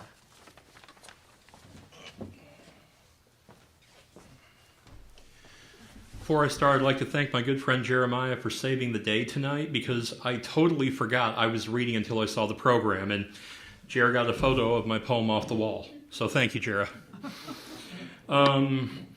When I heckled Marty earlier, if someone asks me for a bad joke, my usual first answer is the U.S. healthcare system. But I could follow it up with the U.S. corrections, because far too often for mental health issues, that is part of it. I'm interested in this mostly because of my family. My dad and my brothers all have extensive arrest records, and anytime Dad went to jail, nothing got better. I just got a worse alcoholic back afterwards. So I feel for people. For context, Via Dolorosa is Latin. It means the road of sorrows. In real life, it's a street in Jerusalem that leads up to the Church of the Crucifixion, allegedly the route that Jesus would have walked before being executed, which I found fit for this poem. Via Dolorosa. Continue to remember those in prison as if you were together with them in prison, and those mistreated as if you yourselves were suffering. Hebrews 13:3, New International Version. The crowd mocks and screams criminal without knowing his story. Why should they? That Jesus guy must be one bad hombre. The guy with the badge beating him said so. It's a long, hard road to Golgotha. No friends are there to help you when you stumble. Under the weight of a cross the courts handed out, beating you down into the pavement. Even the good guy who stepped in tells the world, remember, I'm not like him. I've done no crime. Where were the good guys, the paragons of faith and law, when the Messiah was convicted? Cringing back and shouting for him to pull up his bootstraps and come down off that cross, while talking trash about the illegitimate son of a poor family being executed. How long will God have to wait for the good guys to start doing good? Even now today, the Pharisees cry for the masses, if only we'd been there to object, as they locked up MLK and spout quotes about law that St. Paul wrote on death row. It took a death row inmate to love Jesus. He'd walk that road of sorrows with him. He was the one who understood that iron bars and iron nails both leave scarred hands. Jesus did have a friend on that cross, the thief Demas, who said, remember me, Lord. The King of Kings accepted that.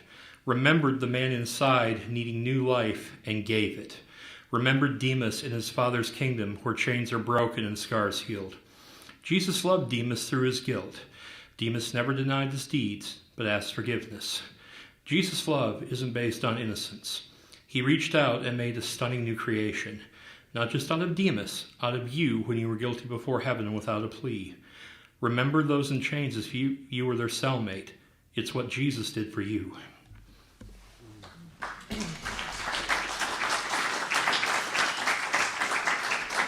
Thank you, John. Our next reader is going to be Rosalind McGrath, who's going to be reading her poem, Illuminating Our Cells.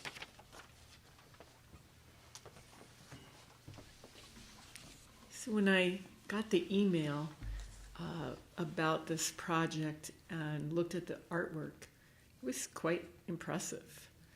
Really, really beautiful art. And one piece in particular struck me, which is titled Seasons of Love by Oliver Merko. And so that was the inspiration for this poem, and how we have that amazing ability to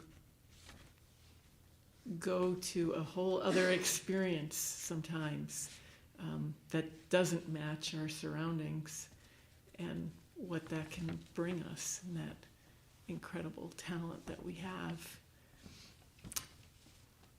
Golden glows sand shore, brushes evergreens with brilliance, suffuses horizon saffron, sounding water's edge toward mountains call, to the cradle of crescent aloft in indigo, and encircled by ancient glimmers that silently pour wisdom through ethereous layers encloaking the spinning orb on which we roam, hand in hand, to the tune of heartbeat, mind meld, tide of wind, water, moon, constellations.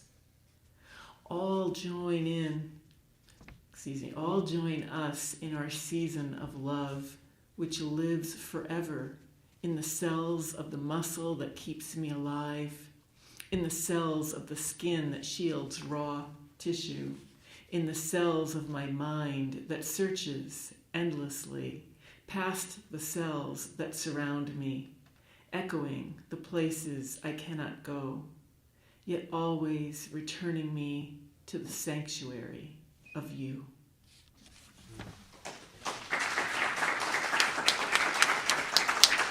Thank you, Rosalind. So our final reader tonight needs no introduction. That's why her name was omitted from the program. I don't think that's true.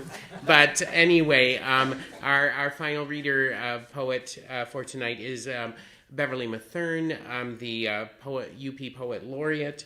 And I didn't realize this, but her poem is titled Resurrection. So I put Gethsemane, the poem Gethsemane, before Via Dolorosa, before Resurrection. I think that's the Catholic schoolboy in me. So anyway, here is, please welcome Beverly Mathern, UP Poet Laureate, to read the poem Resurrection. Thank you. I have a visual. I have my painting. I don't know if you can see it, and it's Whatever You Want It to Be by Curtis Dawkins. But I don't know if, can you see the image here? Can you see how the sky is broken? And this looks a little bit like a bandage, but to me, this part of the sky is a wounding. And then this part of the image, which looks larva-like, is, the hope that can come despite the wounding. And it struck me, too, that, I wrote this poem during Easter week, and I thought of how incarceration, particularly for 20, 30, 40, 50, 60 years, is a slow crucifixion. And I also thought of somehow there's not a correlation between whatever often the initial infraction was and 40, 50, 60 years. And so those were some of the things I was thinking of as I wrote this poem. But I went to Greek mythology to, I think, heighten what I was feeling during Easter week. And Good Friday was coming, and the resurrection was coming. And that's the title of my poem, Resurrection. Now, I know what Diane Seuss would say about my title. For those of you who were here to hear her, she said, well, resurrection was a worn-out mythology, and she had pretty much cast it aside. And, well, she and I won't agree on this one. So here we go, Resurrection. In her sitting room, I read poems in French to my friend Melitza, now 94. Poems about my significant other, recently departed. She leads me to her library, reaches for a volume, red spine embossed in gold, the complete works of Racine, 17th century tragedian I studied when I lived and breathed French theater. I can't take it with me, she says, and hands it to me.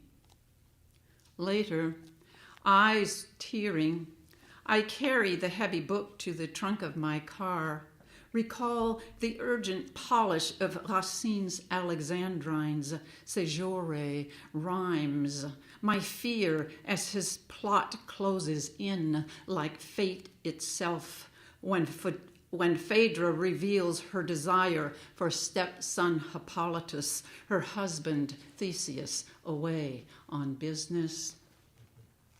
When Theseus returns, Phaedra lies to him, calls his son perfidious, seducer. Hippolytus, horrified, almost murders her, drops his sword, flees to woods, to seashore where mammoth bull rises from angry waters. Sparagamus, Sparagamus, call him Sparagamus. He spooks Hippolytus' horses, Hippolytus tangled, dragged, trampled, sliced on rock, unlimbed. Might the wound in the sky, its bandage, signify a false accusation that can never be undone? The injustice of it forever festering in the incarcerated person's gut? Or might the larva in center connote an unexpected drift in court proceedings on his behalf? Like Hippolytus, whose innocence Phaedra discloses before committing suicide, his good name restored, the prisoner, broken Jesus body, emerges, lily intact and glowing, on Easter morning. Thank you.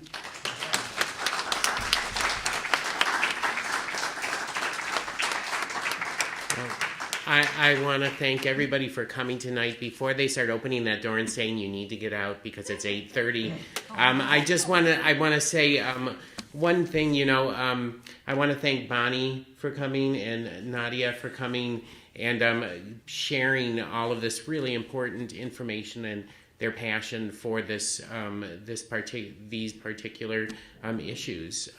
Jonathan just did a 2-day poetry workshop on recovering from grief and grief. And I want to say this is a grief that we can do something about. We can change this. These are people that have been lost and can be found again.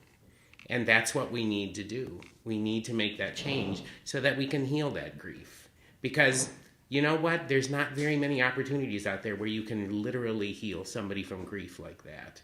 And we can do that. So please, please, please stop by, see some of that information. Thank you for coming. And I hope to see you tomorrow for TAR and on Saturday for the Teen Poetry Writing Contest. Oh, and Bonnie wants to say one more thing here. I know we're in a rush. So, first of all, thank you so much for having us and everything and all you guys put into this. Like, my heart is so full and touched right now. Marlon, I want to personally invite you. We are tomorrow It's for all of you, but I want to hear your other 11 poems. So we have space tomorrow, you guys. The UP Michigan Works opened up their space to us from 11 to 4. I know we don't have time tonight. Come see our resources, talk some more. And then from 6 to 9 at the crib, we have space there. Anyone wants to come, and these need to be heard more than just once. So please come. The doors are open for you guys to share what you shared tonight. I'd love to have others hear it. Thank you. Oh, no, one more thing. If you do want to come to the crib, I don't think $5 buys you a cup of coffee. I don't drink coffee. Does $5 buy you a cup of coffee? But whatever. The first $5 is on Nation outside. We have gift cards back there for you guys. So please come get one. All right. Thank you all.